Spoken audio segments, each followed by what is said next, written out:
continue here tonight. Umkhonto Sizwe Liberation War Veterans Interim Convener Hato is hoping that long-standing divisions within the movement will be a thing of the past.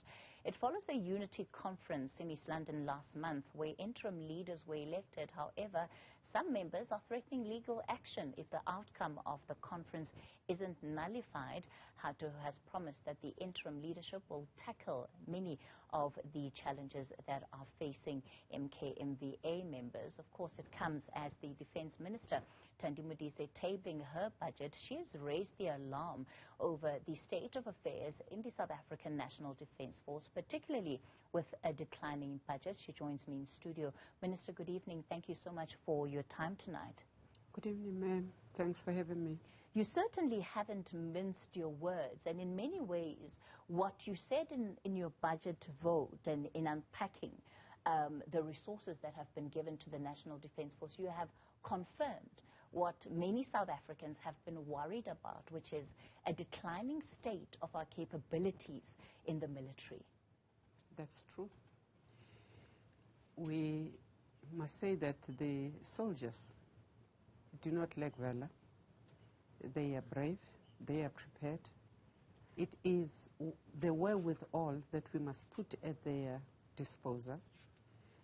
It is us honestly getting into a better headspace and deciding whether we want a defense force or not. It is looking at the responsibilities of South Africa, not only for ourselves in the region, in the continent. It is worrying about what happens to your sovereignty, what happens to your economy, because if you are seen to be a weakling, you are also seen to be a failed state. No investor is willing to put their resources there. So we need to arrest the decline, but we also need to really restore the pride of soldiers in their own country and in service of citizens here. Is South Africa's Defence Force currently seen as weaklings? Not at all. With all the problems we have, I always remember the Chief of Joint Operations on my first day in defense. And I was saying, oh, you are off to Mozambique. And he said to me, ma'am, simaniki, but I can tell you we will kick butt. And that is our spirit. We are not weaklings. We will tackle the problem. We will see how we get there. But we've got to arrest the decline. We've got to give the soldiers what they need. We've got to ensure that South Africans can sleep better in their place, in their beds. We get complaints about porous borders. We are told we must put 22 companies there. And how do you feed them if your budget is declining? How do you ensure that you rejuvenate the defense force? Because you need to do something drastic. The spirit is there. You've got great men and women willing to put their lives down for the country. But we've got to help them. We did not, get disappointed when we said to them, there is a disaster, there is need in KZN. They said, Minister, we're on the way. We get beaten up because in July they did not arrive in time. Yes, they did not arrive in time because we collected them from all the bases across the country. But we also corrected them in vehicles which were not fit for moving your troops from one area to the other. We collected him in that fashion because we have been unable to have enough to overhaul our equipment. Not only the vehicles, not only the tankers, not only the flying machines, the ships. You've got to be able to get into a better headspace to say, for these fellows and these women to take pride in what they do, I must look after them. You have had the defense looking inwards and coming out with what they called a works formation to do their own maintenance in their own barracks. And I'm excited about that because it is restoring the dignity of the soldiers. Soon, we'll be able to move along quicker and get all the soldiers back into the barracks. You see, a soldier who is not at the barracks at the time you need them also loses out in discipline on small things like punctuality, because that's how you define a soldier. Cleanliness.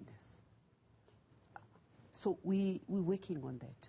Minister, you know, it's interesting that you give the example of the July unrest, because it's part of what the Thandi Africa report also found, that the reason why there seemed to be this, you know, delayed response, even from a military perspective, was because our troops are busy helping in other missions, including, you know, in the region, and that South Africa needs to be mindful of this to ensure that we capacitate internally or even have a unit that can respond to what is unfolding internally and the instability that we're seeing in our country. And I wonder if you can speak to us from that perspective, because the size of the troops has remained the same. These missions that we've committed to being part of, and by the budget allocations, it doesn't look like it's going to be changing. So what happens to the instability that we are facing as a country, and then the need for a more and more rapid response from the army? I can answer in two parts. One part, we are actually looking at a more permanent solution. We're aware that these disasters will continue. We're aware that they might begin to affect more and more of the country. So next time it might not just be the coastal provinces, it might extend even deeper into.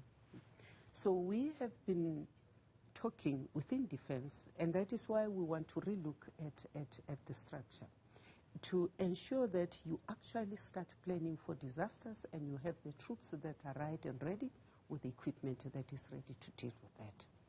We, for instance, in KZN had to take all our tents out because people did not have homes. We had to take all the purification systems and tankers that we have because we needed to be at water sources in KZN to clean the water and then distribute it. But we had not been established and empowered to keep those equipments in reserve. So, and that is why today I said if more of this type of disasters come out, we'll not be able to pull out what is already in KZN now and help another province. So we need to think about this. So we're looking at a structure that will be elastic enough to deal with the times. Do you have a need, a disaster? Can we deploy? Are they trained to deal with this? We have taken criticism, for instance, when you deploy soldiers within the normal day-to-day life of South Africans. They are not trained like police. They are used to using a different kind of force. And therefore, even before you put them there, sometimes that delay of a day or two is to reorientate them quickly. You're going to civilians. You'll be led by the police. You can't use that force. You can't do that. You can't do that. So sometimes the delay is not even just logistically. It is that you have to reorientate and say, guys, remember. Do you, Minister, feel at all that in some instances the South African National Defence Force is being called in on an emergency basis, but it's to really make up for gaps that are there in governance, in other departments that don't necessarily affect yours? Yes, that could be so. But remember, one of the responsibilities defense has is not just to guard the borders. It is about the integrity. It is about sovereignty. What is sovereignty if you allow your people to die? What is integrity if your structures are dilapidated and rogues jump in and out as they want and do that? But also there is a provision that says you can be deployed with the police. Let's face it, we train our medical staff in SAMS to the best. Whatever decision you want to take about our nurses and our doctors, they are top class.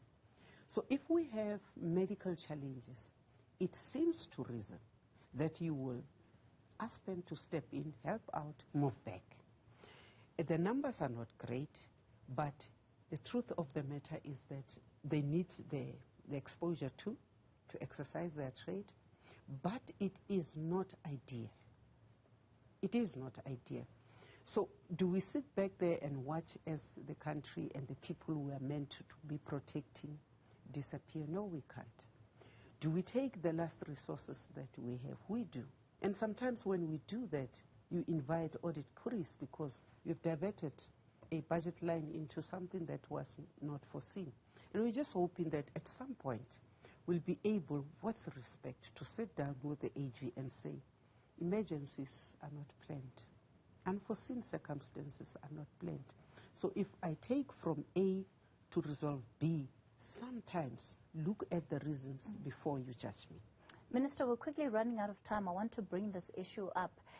It was sometime towards the end of last year that after midnight we watched you at the hall, the plenary hall, St. George's Hotel, unable to leave, but, you know, and it was a hostage situation ultimately. These are just some of the pictures from last year. That case has now been withdrawn.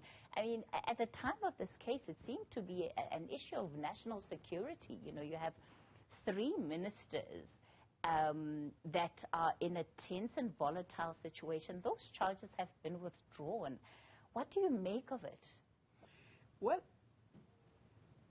both the ministers and deputy minister and I were not consulted. But, you know, you look at the age of those people. You also look at the desperate need of military veterans. You understand that some people can be tempted to do what they did. I do hope, though, that that incident will never be repeated. It should never be allowed that, for whatever reason, South Africans feel that they can take and break the law to suit their needs. I think it was unfortunate. But as I say, I would be lying if I said anybody hit me or threatened to beat me. I protested because I said, you're holding me when I want to leave. I also fought for freedom of movement. If I want to leave and you say you don't want the meeting, I have come to allow me to go. But as I say, some of the military veterans are really in dire straits, and we must do what we can as a country to help them. If you look at what we are putting for them, if you go back to when this Department of Military Veterans was established, it is because we foresaw it even at the time of the integration. Your APLA and your MK was integrating when they came straight out of the bush and had not been earning anything. They were integrating with forces that had been regularized, that got their pays, that contributed towards pensions, that have leave days, that have medical cover. These ones did not. So those people are in dire straits. We sympathize with that. Which is fair enough, and I think, you know, their plight has been recorded over years and seemingly largely ignored by a series of officials that have held the seat that you're currently in. But the issue of holding ministers hostage and the very idea of accountability, and some point to that as an example of why so many things go wrong in this country, that you can hold ministers hostage and nothing can happen to you. Are you not worried about the kind of message that sends to society? I am worried. That is why I say it should never be repeated. I'm simply saying, whilst I understand where they come from, I hope they never dream of repeating it, because I don't think it will end well next time. I don't think they will have victims who would understand where they're coming from. I don't think that some people will take kindly to that. But I just think it is not even just about them knowing who we are.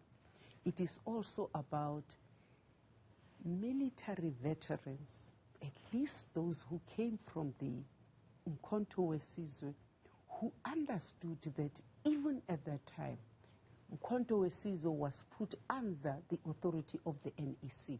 So we've always understood civil-military relations. We've always understood that as a soldier, you respect those who are in command, you respect those who are in political positions. And therefore, I'm saying it must never be repeated. Defense and Military Veterans Minister Thandi Modise will have to leave it there for tonight. Let me thank you so much for coming into the studio.